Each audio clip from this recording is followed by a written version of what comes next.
Yo, Counter-Attack podcast with myself, Daps. Spence. Lamin. Okay, great. Spence, was there a reason why you left a little pause there? I don't understand. Me? I didn't pause. I said Spence, and then Lamin just took time on his end. Oh, that's how it looks to me anyway. Oh, no. I think there was a delay then. Yes, guys. Yeah. Got everyone back together. Keep liking, subscribing, sharing, as always. We're going to have the quick one because everyone's busy, and everyone's got stuff to do. So we're going to have a quick one, fly through it, and just go. So, yeah, Lamin, Spence, how you lot been, man? Been good, man. Go on, Lam. Cheers, Spence. No, I've been good. been good. Yeah, been good. This year has been an interesting one, but yeah, I can't complain. United are beneath us, so I can't complain. Yeah, I'm all right. I know. I'm all right. You know what I mean? How you been? Daps? What's happening? No, I'm just here, man. Like you said, it's been an interesting time. So I'm just, staying busy. Been doing my runs every morning. Shout out Spence for getting me out of bed to do those runs. So I'm there's times here, no word of a lie here. I've woken up here, and I'm like, I'm not doing anything today. And it's like 6 a.m. and Spence has already put in the group his workout, and I'm like, he's already putting out 5K. I've got to go gym. Yeah, I've got to go gym now and whatever. So yeah, it's a good thing though that the gyms are closed because I never would have been running 10K. Never. What am I running 10K for? Do you know what I'm saying? But now that the gyms are closed, 10K. But yeah, Spence, did you do 14K the other day or something like that? Yeah. I feel like you're gonna run a marathon. I might still. I'm thinking about it. Why not? How long's a marathon? How many kilometers is that? I think it's like a half marathon is 21K. Oh, you got that in the bag, easy. To be fair, what's that? When you do what, 5 a day? Rough, like average, probably it probably works out to about that, like over the course of a week, maybe about 5 a day. But it's just who knows? Before we get onto Arsenal, because that's what people want to hear us talk about. Lamin. Yes, sir. How do you feel about Jose at Tottenham and the job he's doing? Do you know what? He's doing all right, He's doing all right, to be fair. He's doing all right, But at the same time, nothing's happened yet. It looks good. It's like have you ever been to a cake shop and you've seen these nice array of cakes, and then you try a cake that you've never had before and it looks good. It was a good idea at the start, but when you got your fork and your spoon and your knife and you tasted it, you realised it wasn't all it's cracked up to be. So I'm hoping that's what Tottenham become, to be fair. But I can't lie, they look good. I'm open. I'm not like Spence. I'm not as nice as him, saying that he don't want to see people get sacked and people lose. Mate, I don't. For me, every rival's down, man. Come on, Arsenal. Let's go, man. Let's go. I hear that, because the reason why I asked you, because obviously you weren't having Mourinho at United, and then when he's gone to Tottenham, people were saying, he's finished and whatnot. And obviously what he's doing at Tottenham is a mad thing. No, it's mad. Do you know what it is, though? I think he's changed, man. I think he's changed. He looks like the way he conducts himself is different, because I think he's around lesser resources, and I don't want to say lesser players, but less ego players.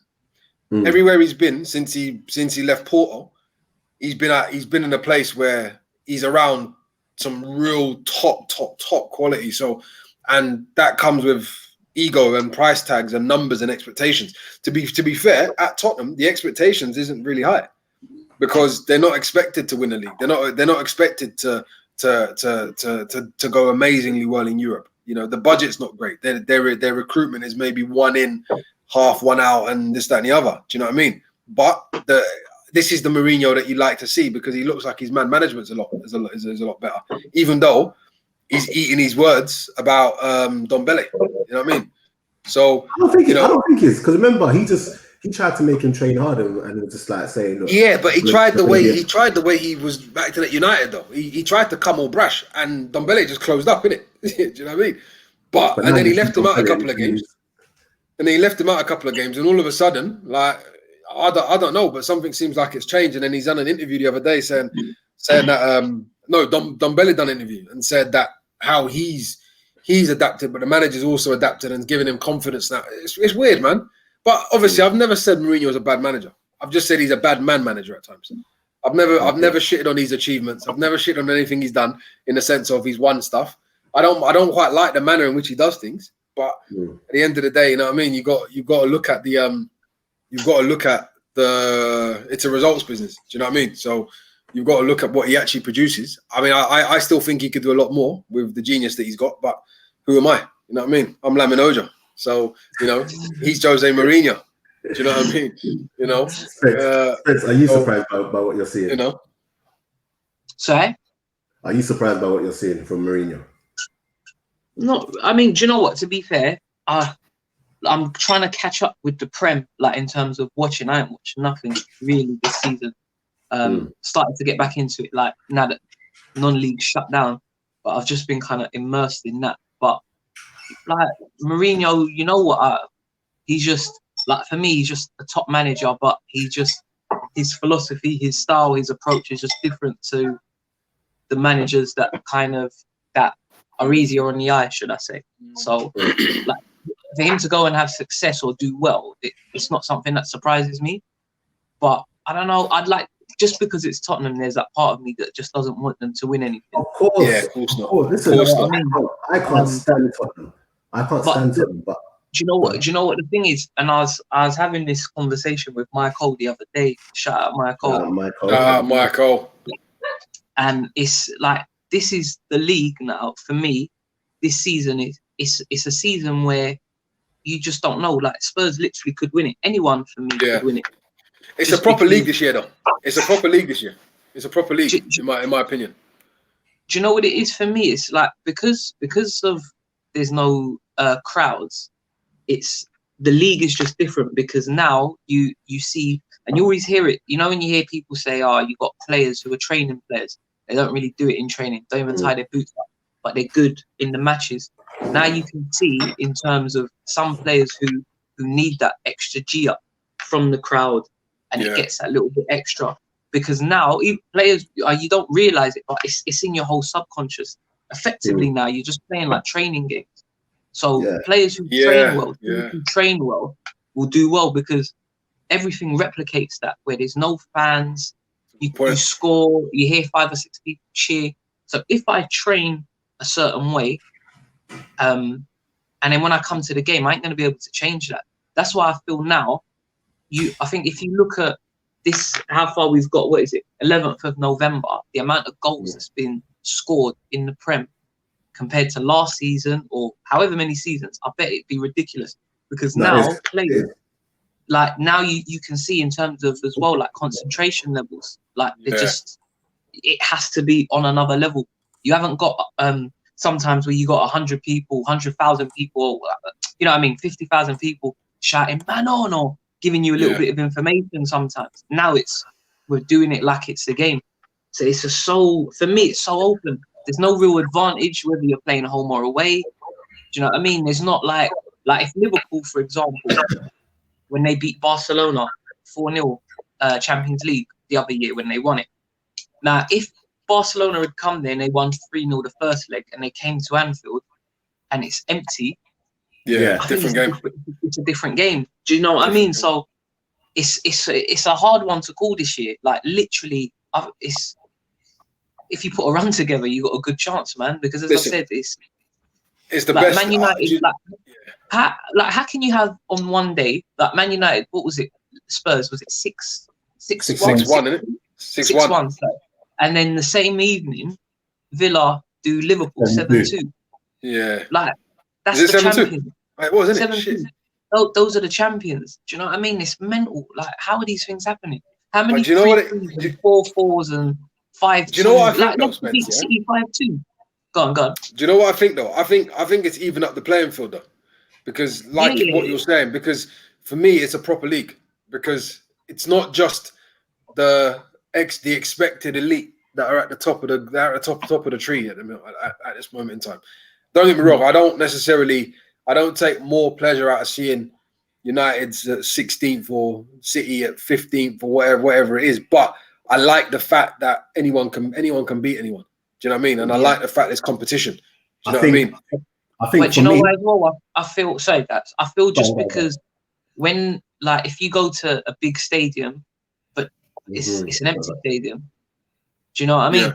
Yeah. You can be a big team, but the big teams or the better teams, the best teams are going to have more supporters, more hardcore supporters. So if we're used to playing, there's no longer a fortress, is it? Yeah. So if we're used to playing in front of 15, 20,000, and then we go away to Man United and there's 50, 60,000, it's different, and that plays on me a little bit as well. We can see the goal, the crowd are up a little bit. It's real nervy. Whereas now I can hear my centre backs and everyone talking to me. It's completely different, man. Yeah. So I think go on. Sorry, that's. Can you not hear me? Okay, by the way. Yeah. Go on. Yeah. Sorry.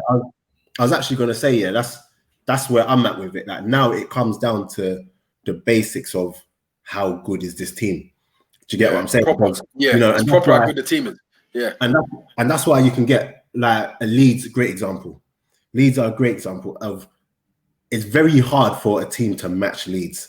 Do you get what I'm saying? So now obviously Leeds have lost games, isn't it? Obviously, but you're also seeing them show up and just turn teams over and really compete. Like the game against Man City, where there's just back and forth.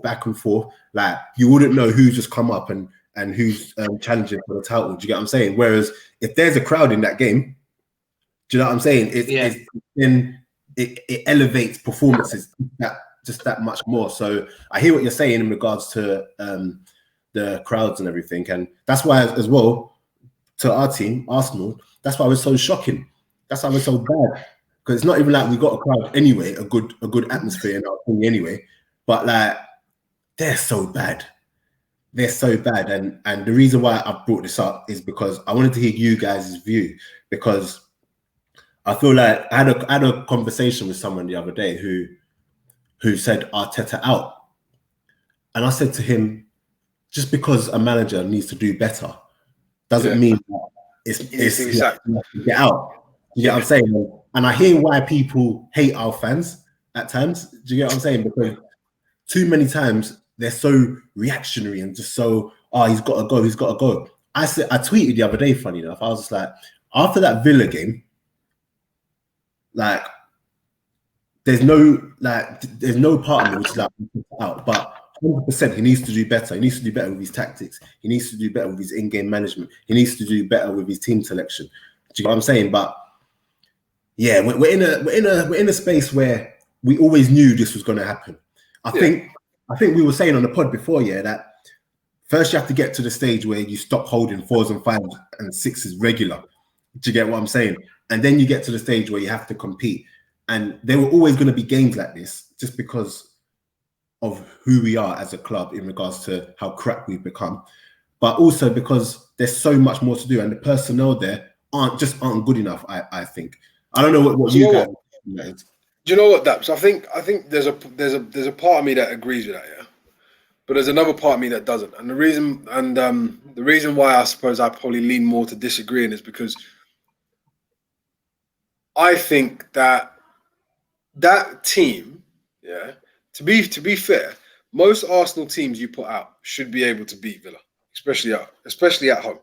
Yeah, obviously home, like you said, we've never really necessarily had that, I don't know, massive crowd, 12th man type thing, but you should be able to beat Villa. So for me, I'm not really buying into the whole thing of, the manager this, the manager that. No.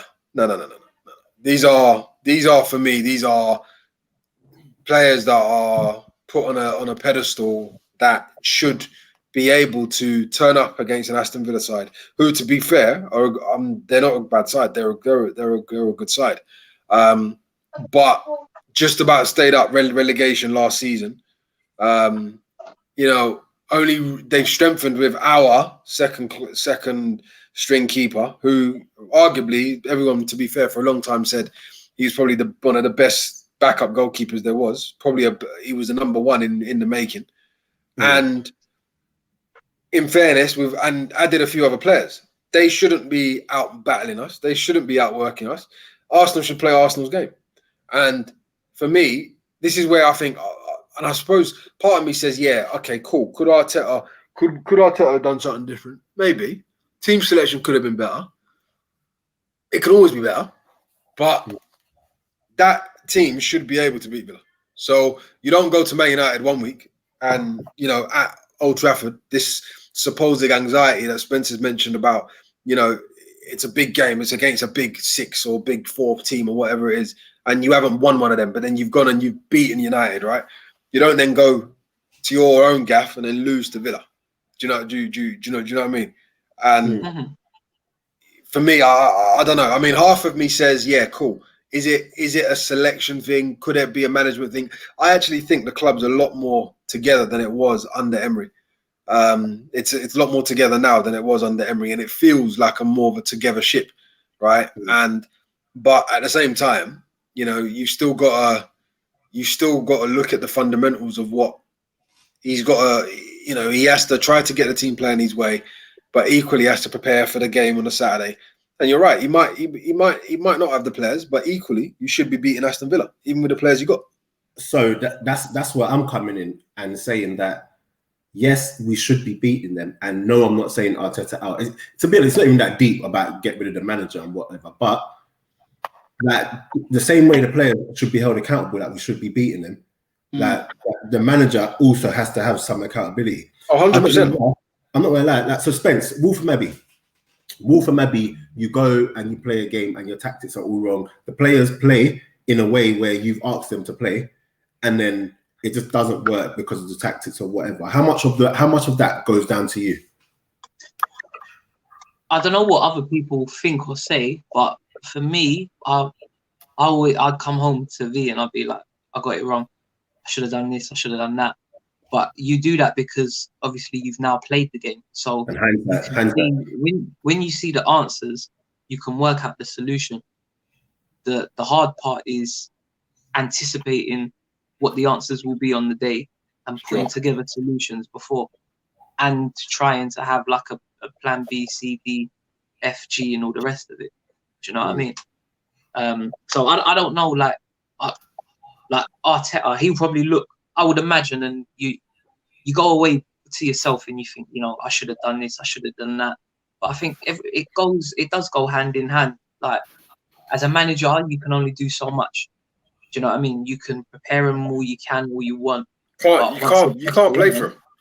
You can't play for him. But then it's sometimes in your head you're thinking, all right, well, I can't play for him, but did I do enough in terms of motivation to motivate them to be able to play? But I'm definitely with you, Lam, in terms of sometimes I think it doesn't even come down to tactics. And again, I haven't watched a lot of Arsenal this season. But when I was speaking with my brother, and after the Villa game, like, he proper had the hump, and he was like, I don't like Arteta. Like, sometimes there's games that are just there where we should go and win. Put a team just out grab to it. go and win. Yeah, just grab it. But he's trying to get too technical with it and be too tactical. Like, we're going 5 at the back, we're at home, and da da da da. Like, sometimes you put the team out there, and sometimes and I'm not trying to compare Arsenal with Wolverhampton Abbey, but we've been in them type of games where you're playing a team, they're chucking a load of goals, they're not fantastic, they're a bottom 6, bottom 7 side, they're coming to you.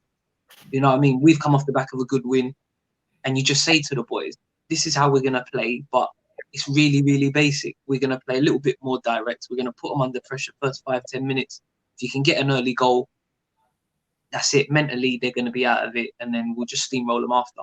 And you end up beating them 4-5-1, them type of games. I'm not saying Villa is a 4-5-1 type of game, or team, sorry, should I say. But sometimes when you come into like tentative and that, you allow teams to grow in confidence. Exactly. And it's harder now. Like, if you do it like last season, you still kind of, like, that game could be different if there's a crowd, because you still have to deal with that element.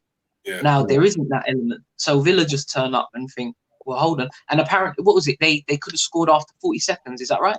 Yeah, and it should have been a goal. So all of a sudden now you've turned up.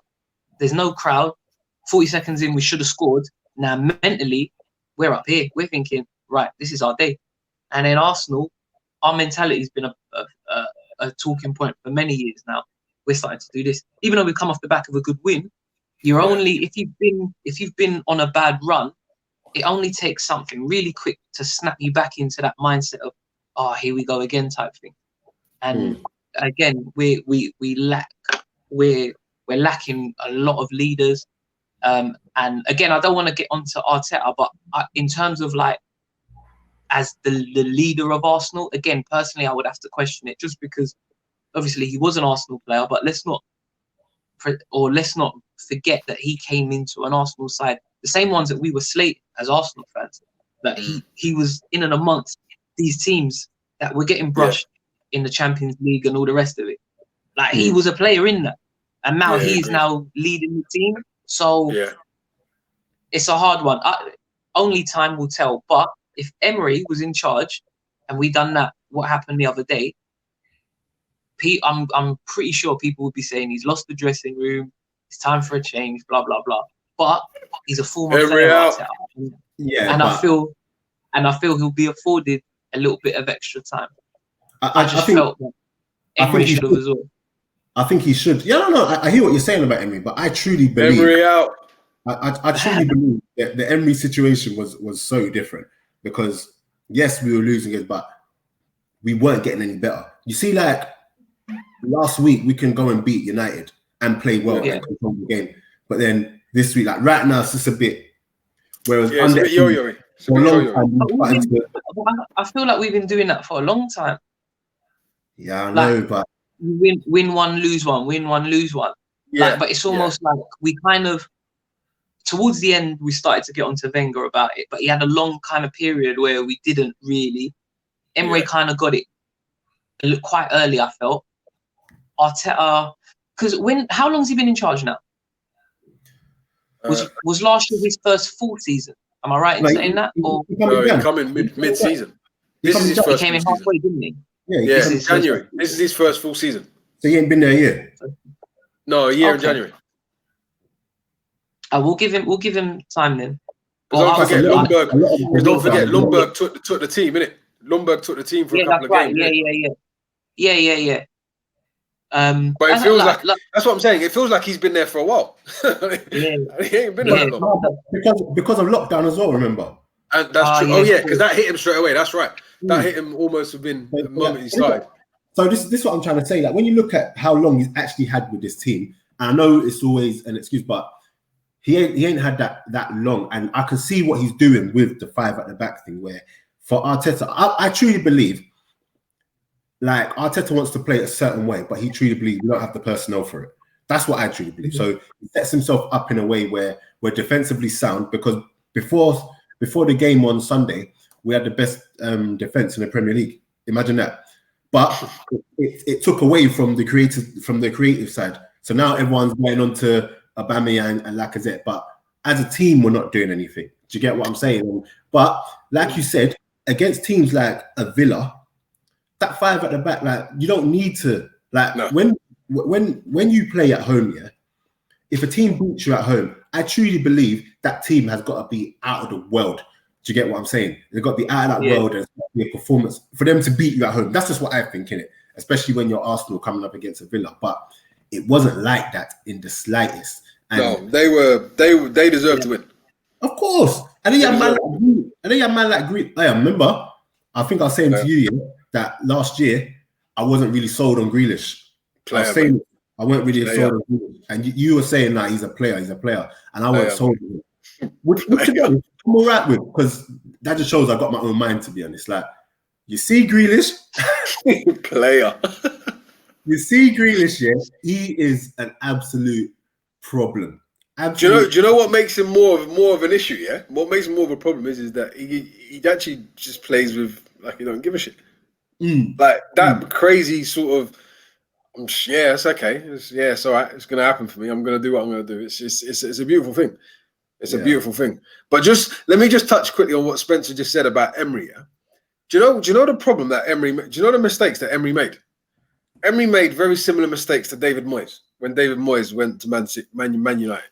Yeah, yeah, he did too much too quickly, bro. And you don't take the genius of a team and the thing that holds the club together and just overhaul it straight away. Do you know what I mean? And I just felt that that's where it was an uphill battle for him, because the one thing Arteta did first and foremost is that he kind of got the crowder on him. He got the fans on his side, didn't it? Do you know what I mean? He got the club, the people that work within the club on his side. Do you know what I'm saying? Which in tune then gets the players on his side.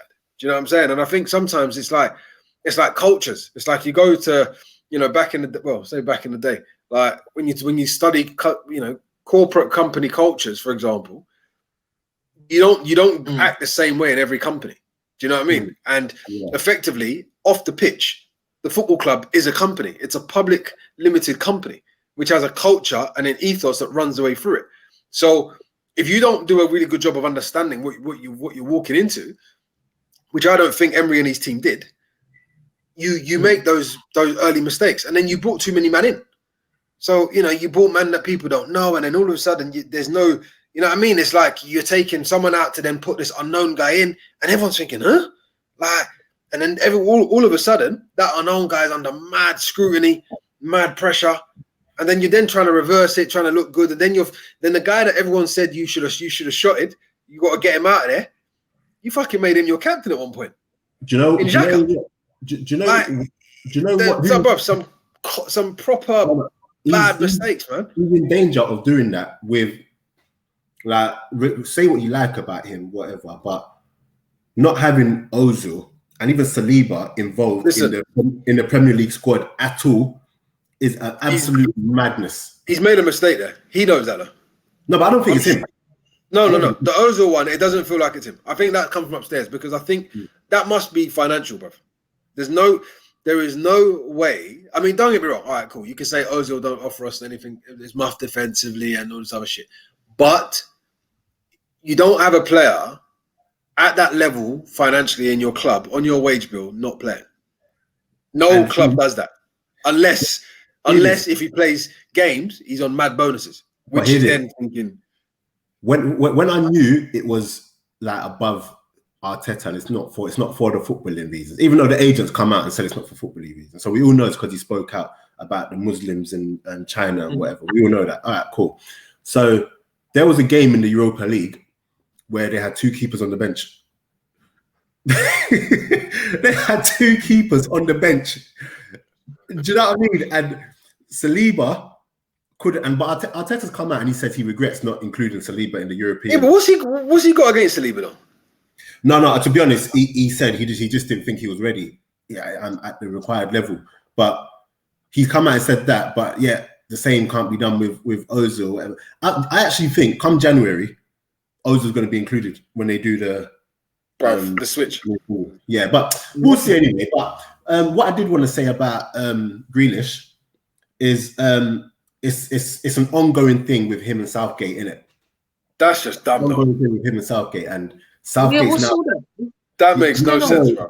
Let me see what Southgate actually said about Grealish recently. Southgate said something about he had a word with Grealish, and he's told him what he needs to get to the next level and be like Mason Mount and then. Oh wait, I'm not interested. I don't know anymore. I'm done with people comparing Grealish and Mason Mount. I'm fucking. Pardon my French. I'm done with it. It makes no sense to me. Wait. What do you say? When I've talked to him about the next level for his game, when he looks at the numbers that Sterling and Rashford as wide players have contributed, he's now starting to do that. And then, did he say something about Mount? Or did I make that bit up? I hope he did. He's saying that he's moving further and further up the pecking order, innit? Bro, the thing is, there is no pecking order. Get him in. He's the best. He's the most informed player. This is the problem with England. This is the problem with England again. Play the best players, man. Play the best players. What more has a man got to do, yeah? When his club is a relegation fighting club, yeah? You're the skipper of the club. You're a creative player. You're in form. Your club is now 6th or something in the league or something crazy like that, yeah? and you've turned in the performances that you've turned in. And even when he's played for England, mate, he's looked head and shoulders the only player that's going to do something, that's going to make something happen. Head and shoulders. When he came on, he was the best player on the pitch. The very next game, he couldn't get on. And he couldn't get on. And they needed him. And then guess what? That game, when he did come on, the stats were that he created more chances than anybody else on the pitch. And he played like 20 minutes or 15 minutes. Yeah. Mate, listen, this is another... Do you know what the Southgate's got? I think I know what it is. Southgate's a very... what's it called? He's a very disciplined kind of dude, isn't it? Do you know what I mean? He's a very, very proper guy. Very proper. Yeah. There is nothing... With all due respect about Jack Grealish, he's a lad. There is nothing proper about the way he acts. And even certain times on a pitch, you can just tell the geezer's on banter. But there's something there that is different. And he's different, bruv. Give him a chance. How do you keep playing Mason Mount and you don't... mate, I find it incredible. Mount is good. I remember you said that Bradley Johnson said that Mount's quality, and he is a good player. But listen to me. Let's go on form, please. Just do it on form. I think he should just come out and just be like, I don't really like him. He's just not my player. Or he's just not for me. I don't fancy him. Get me. Hey, what do you call it? Spence, have you ever had a player that you just don't fancy, but you don't tell him? And it's not even just for footballing reasons. It's just because you just don't like him, dude. You just don't like him. Yeah. Nah, but do you know what? I haven't. But I suppose why let yourself get to that point? But when you're like international, man, I mean, obviously you select him, but you don't have to stomach him for a long period. No, you don't manage him. But do you know what I mean? If you're a club manager, you're going to be day to day. I don't think you wouldn't have anyone there that you don't like, or you try not to. If anything, you fall out maybe during the season and you hate each other and before they go or something. But you would bring someone in like that you don't like. I wouldn't anyway. It just wouldn't make sense. You'd have to be a hell of a player, man. Hell of a player. Yeah, I mean, no, Southgate's got a problem, and I'm telling you, it's gonna be. Do you know what it is? He's got to change the narrative on that very, very quickly, because the more he seems to leave Grealish out, the better Grealish seems to do, And if the nation the nation have clocked onto it. People are clocked, so the longer he does that for, the more pressure he mounts on himself, and the more pressure he mounts on himself, the more pressure he'll put on certain players. The more pressure he puts on certain players, if these players don't perform, it's a problem. Do you know what I mean? It'll become one of those things again about the fact that no one can understand why this guy ain't thing. And in England, will go to a tournament, need a player like him, get knocked out. Grealish then missed an opportunity. Southgate then gets fired, bruv. It's like a story that plays itself out constantly, bruv. Yeah, over and over again. I don't think I can. I'm not having, but I never was having Southgate, to be totally, because I think the crop of players he currently has is probably the best crop since. Would you say they're the best crop of players? Would you say they're better? No, I was going to say that they're better than the golden generation, but I wouldn't say so. They have huge potential, though. They're not huge potential. But since that generation, this is the best crop to get what you're playing, and he's not doing anything to. Like, there's no reason why you should have the players you got there, and you're playing Ward-Prowse and Declan Rice, or Ward-Prowse and Henderson. By the way, Ward-Prowse free kicks.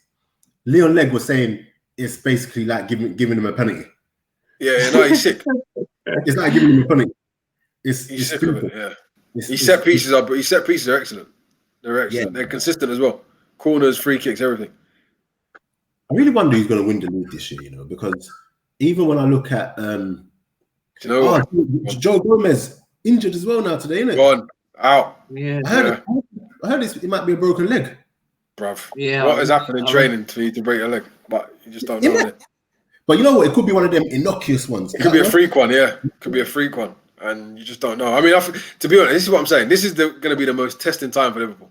Because Man City have been through this. Everyone who's won a league at some point have not always had their strongest players. And now they've got a lot of their strong players in the key positions out. Van Dijk, their main two centre backs, Van Dijk and what do you call this guy? Gomez out. Out, yeah. Fabinho out right now. Yeah, Alisson's in and out, isn't it? I heard they're calling back Coca. I heard they're going to try. That would be the logical thing, though, isn't it? Yeah, that's mad. But I really wonder who's going to think you. Oh, we ain't had a chance to speak to you on the pod anyway about your guy going to Liverpool yet. Who? Thiago. Oh, Thiago Alcantara. What a player. What? Listen, have you noticed how everyone loves him all of a sudden? Listen, the day he got there, people were like mesmerizing. I'm saying to them, listen to me, this guy's always been like this, man. Where have you been, man? Where have you been? Where have you been? How do you fly in? You have 2 days with your new team. You rock up against Chelsea. You come off the bench, and you completely dictate the flow of the whole match in the half or whatever he played. How? How does that make any sense to anyone? Yeah, brother, he's unreal, bro. He's unreal. Do you know what it is about him? It's a bit of a bad one because obviously he's coming to the point of his career where he's become a senior player, isn't it? I almost wish we would have got to see him in normal times, yeah, i.e. with a crowd, but with him having a lot more years to go. Do you know what I mean? Yeah. Because Bayern have taken his best years. Obviously, Barcelona had him. Bayern's taken his best years, and you just I mean. Liverpool people won't. No one really appreciate how good this dude is or can be until, you just won't know. You just won't, unfortunately. But unbelievable footballer, man. Unbelievable footballer. I was gonna say, What do you not make of Kante? What's happened to him? You know what? Yeah, I think right now everyone's on this bandwagon of Kante's changed. But if you look at Kante's like the time that people say he's not been the same, it coincides with him being played out of his position that we know him to play. Yeah, I've seen him play a few times for Chelsea in his more natural holding role, and he looked like his normal self. Yeah. Do you get what I'm saying? But when you're asking him to do advanced, like what we all know Kante to do, he's not doing that. He's doing a whole nother role, whole nother job. Yeah, and I'm. This is the mistake that Sarri made of him. It's a mistake that Sarri made. Like, why are you doing this to him? Like, he's the World Cup winner in his position, best player in his position on the planet at one point. Just play him in his position. I get you got to play Jorginho because obviously you need maybe that little bit more cultured approach in centre midfield, yeah. But bruv, you got to figure that out, man, because he's hurt. I don't want to say he's hurting you, but he is hurting you because you're not getting the best out of it. And you've got other players who you could put in a position you're putting him in who are better than him at that position. So it's a weird one, man. But this is all I'm saying is, listen, it's going to be a testing time for Liverpool. I worry. Let me tell you what I worry about this in this season. Yeah, I worry about Leicester, bro. Leicester worry me, bro. Nah, I think I'm telling you, bro. They're really good. Brendan Rodgers has them playing really, really well, but they'll fall off. They always fall off. I hope so. I hope they do. Well, we said this a couple of years ago, and they went. This is what I'm saying. I can't have them in the league again because, bruv, listen, the way they swept aside Leeds, yeah. But this is what I'm saying. Brendan Rodgers tactically is brilliant. The way they swept aside Leeds, I was like, oh. You know what? I watched Pep against Leeds, and I was like, oh, this is a proper like back and forth basketball. Anyone could have won this game, but bruv, the way Leicester dealt with them, I was like, ooh. Yeah, because this is what I'm saying. So you know when Spence was saying how certain games you just have to just put your best team out. This is what you need to do. And just blah blah blah. Leicester did that. Yeah, they did. No messing about. Leicester weren't interested in the football and tactic. Every time they got the ball, they knocked it long and turned the defenders. Turned them running in behind, and the lead centre backs were petrified of Vardy. And once they saw them do it, once Vardy and Leicester saw how scared they got after the first 5 minutes, they just did it for the whole match. Just do it for the whole match. And then that's how a lot of their goals came, like just like that. But whereas Man City are on the whole back and forth, you punch, I punch, blah, blah, blah, blah, blah. Do you think Pep's got to change that, though, in order to kind of be a bit more successful? Because I think Pep, do you know what he's kind of reminding me of? And forgive me for saying this, he's reminding me a little bit of what Wenger had, where regardless of who you play, you just play your way. And I just don't think you're gonna come unstuck because, like, if I look at Klopp, Klopp's done that, but he's adapted it. in a way. Do you know what I mean? 1 minute he'll play containment. Next minute he'll play mad, rock and roll counter-attack. Next minute, shout out counter-attack. Next minute he'll do something else. Do you know what I'm saying? And I just think, I don't see Pep changing it enough. And I think they recruited, to be fair, Diaz is he looks a good buy at centre back. Yeah. And they haven't recruited him. Yeah, Lam, I was saying on that, if you look at Pep here, since he's come to Man City, a lot of his players who have done really, really well for him and who have been integral parts, he didn't buy them. Exactly. He didn't buy them. And I was looking at it the other day, I was just like, who was the last player that he bought who really, really did it for him? Do you get what I'm trying to say? So now that we've got the David Silva's gone, Yaya Touré's gone, Company's gone, Sterling's his player, Kevin De Bruyne, now that certain players are going, he's not replacing them with people at the same level. And that's why I don't think it needs to change. I think the level he needs, it's not, he ain't found those players that can really do it. Do you get what I'm saying? But the players are there though. I don't know, because look at the job in regards to protecting the back. Fernandinho did. Rodri's come in. He's not doing it. He's not doing it to that level. Do you get what I'm saying? I think Pep, and I don't have questions of Pep, but Pep has been very lucky for me in regards to the team he inherited at City. 100%, 100%. No word of a doubt. Yeah, he inherited a good team, bro. Let's not mix it up. What's his name? Pellegrini had a good core of a team there, bro. And before Pellegrini, exactly, he won the league and then he got sacked. Do you know what I mean? Yeah. Or whatever it was. And before Pellegrini, Mancini had it. Do you know what I mean? Like, bro, they've built a good team. Since, to be fair, they started that project since Sven-Goran Eriksson.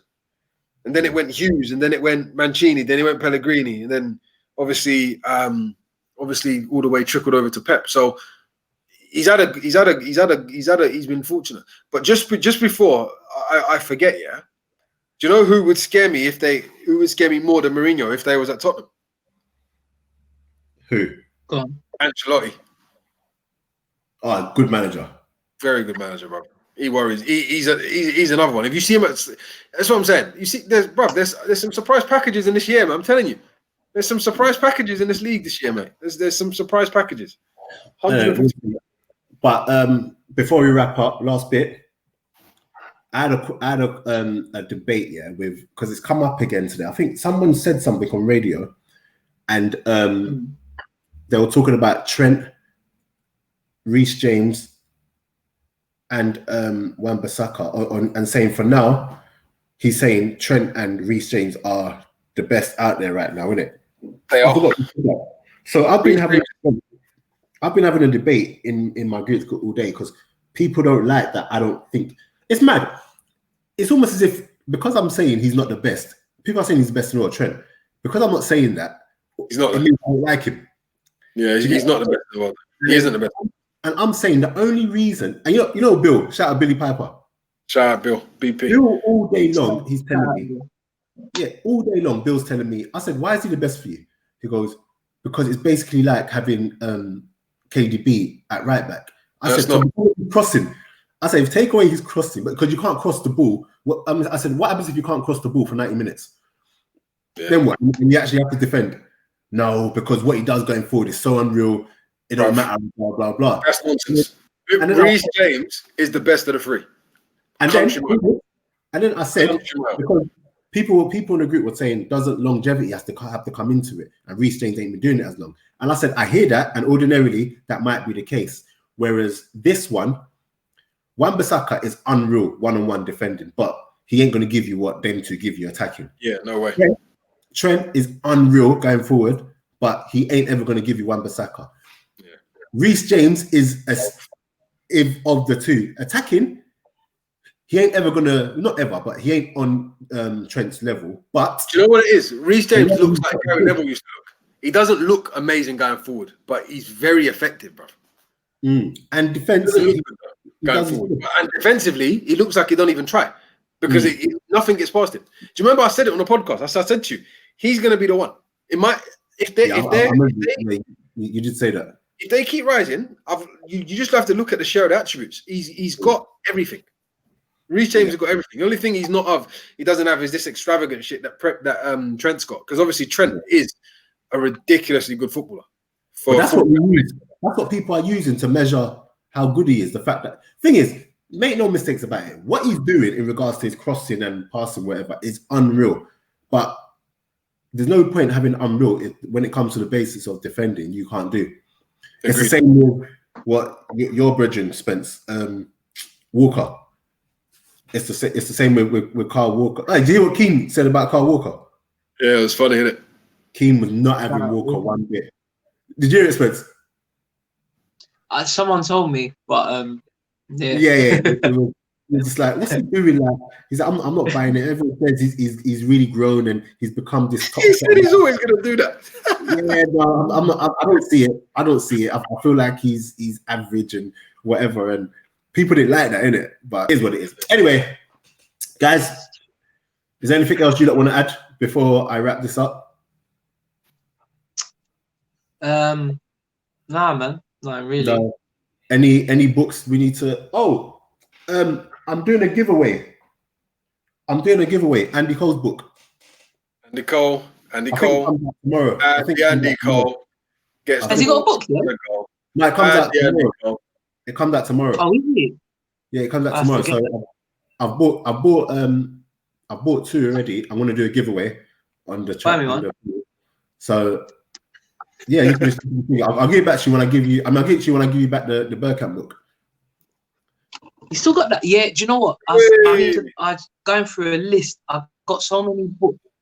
So many books that I've just lent out to people. I need to start this stuff back, man. Yeah, I've got that one. But yeah, man. Who, me? Guys. Yeah, you're frozen, but it don't matter. I'm wrapping up anyway. Yeah, I'm wrapping up anyway. It don't matter. All right, well done, Lam. Guys, keep liking, subscribing, sharing, comments. Make sure you lot put in the comments below all your thoughts on anything we discussed today. Until next time, we are out. Peace. Hold on, let me stop recording. Oh, sugar, how do I do this? Wait. Don't say anything mad because I've not stopped recording yet.